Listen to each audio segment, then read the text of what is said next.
कोल्हापुरात राष्ट्रवादीचे आमदार रोहित पवार यांनी कॉम्रेड गोविंद पानसरे यांच्या निवासस्थानी जाऊन कुटुंबियांची भेट घेतली आहे। यावेळी कुटुंबियांकडून त्यांना शिवाजी कोण होता हे पुस्तक भेट देण्यात आले।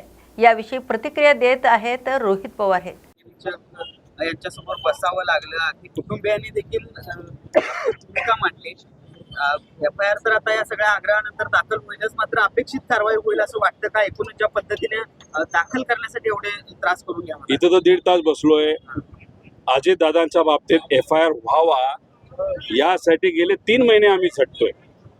महाराष्ट्राचे उपमुख्यमंत्री 25 वर्ष या महाराष्ट्राचे मंत्री राहिलेले अजित दादा, एवढा मोठा बहुजनाचा नेता, त्यांच्यावर अन्याय झाला अशी आमच्यावर शंका आहे। मग एफआयआर घेणं हे त्यांची जबाबदारी आहे, पण तसं दादांच्या बाबतीत 3 महिने झालं। एफआयआर कर्नाटकाने ट्रान्सफर केला, पण अजून दुर्दैवाने इथं स्वीकारलं नाही। ते म्हणतात आम्ही तपास नाही करणार, आम्ही चौकशी करू। म्हणजे शब्दाचा खेळ तिथे आहे। ते इथं 1.5 तास बसलो। ठीक आहे, प्रेशर दिलं, काय केलं? पोलीस चुकीचे असं मी म्हणणार नाही। प्रेशर देणारा जो कुणी असेल, जर असेल तर एफआयआर नाही झाला तर राजकीय प्रेशर असल्याशिवाय हे पोलीस एफआयआर करणार नाही। जर एफआयआर झाला तर आम्ही तर अभिनंदन या पोलिसांचं त्या ठिकाणी करतोच। खरं तर आता संजय गायकवाड यांनी शिवीगाळ दिली, त्याच्याबद्दल दिलगिरी व्यक्त केली आहे। मात्र जे नाव बदलायचं आहे त्याच्यावरती आपण ठाम असल्याचं त्यांनी म्हटलेलं आहे। काय याच्याबद्दल दिलगिरी व्यक्त केली, पण पुस्तकाच्या नावाबद्दलचा आक्षेप कायम आहे। आता तुम्ही सांगा, कोश्यारी महामानवांबद्दल काय लेवलला जाऊन बोलले, त्यानंतर जे काही प्रवक्ते भाजपचे काय लेवलला जाऊन बोलले, तुकोबारायांबद्दल आणि माऊली महाराजांबद्दल काही बोंदुगिरी करणारे लोक काय लेवलला जाऊन बोलतात हे आपल्याला माहिती आहे। मग अशा पद्धतीने बोलून जायचं, मग 24 तासानंतर माफी मागायची। अरे पण तो ऑडिओ लोकात राहतो ना, तो ऑडिओ लोकात पसरतो। मग लोकांना असं वाटतं की ठीक आहे, एकदा बोलून गेलं तर नंतर माफी मागितली तर सगळं ओके। अरे पण आपल्या आईबद्दल, आपल्या वडिलाबद्दल, आपल्या नातेवाईकाबद्दल कोणी बोललं तर नतमस्तकात कशी आग जाते, तसं महामानवाबद्दल ना ते एखाद्या महिलेबद्दल बोललं तर होते। माफी मागितली नाही मागितली हे मला माहित नाही, मागितली असेल तर तो त्यांचा विषय, पण चूक तर झाली आहे।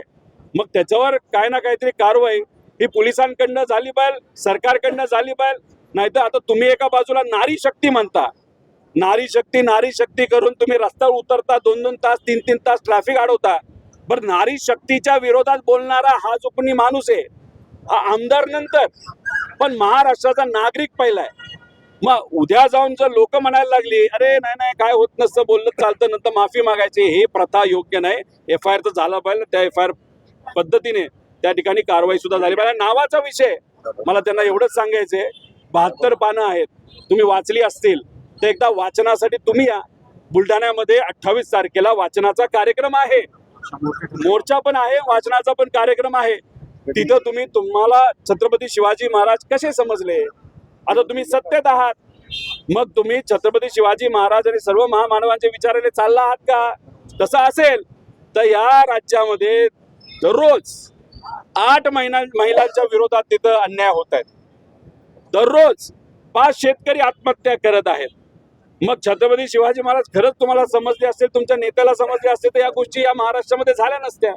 म्हणजे माफी मागितली, विषय संपला असं नाही। एफआयआर करा, आणि त्यानं दबाव आला, मीडियामुळे आला, सर्व लोक इथं आली म्हणून आला, आणि एफआयआर होती म्हणून आला म्हणून माफी मागितली। जर ह्या सगळ्या गोष्टी झाल्या नसत्या तरी असंच कुठेतरी बोलत बसले असते, नाही मी काय करतो, घरी येतो, तलवार घालतो। आता तलवार कुठं खुपसतो काय बोललाय बघितलं ना? अशी भाषा या महाराष्ट्रात। आणि आमदार जेव्हा बोलतो ना, ती जबाबदारी जास्त असते। अहो, ते ज्या भूमीचं प्रतिनिधित्व करता, माता जिजाऊंची भूमी आहे, संतांची भूमी आहे, तिथं अनेक महान संत होऊन गेले, आणि अशा भूमीतून येणारा लोकप्रतिनिधी असं बोलत असेल तर योग्य नाही। पण काल आपल्या बोलण्याचं काल ते त्यांच्या लिगल टीमशी बोलणार होते, पण आज आम्ही इथं आलो तरी पण त्यांची जी प्रक्रिया आहे ती पूर्ण झाली नव्हती। आज तुमच्या सगळ्यांचा, तसेच रोहित दादा आणि चळवळीतील सगळे जे कार्यकर्ते आहेत त्यांचा दबाव असल्यामुळे ते आता एफआयआर घ्यायला तयार झालेत। फक्त एफआयआर घ्यायला तयार झालेत, पण आपल्याला जी अपेक्षित कलम आहेत ते टाकतीलच असं काही अजून क्लिअर झालेलं नाही।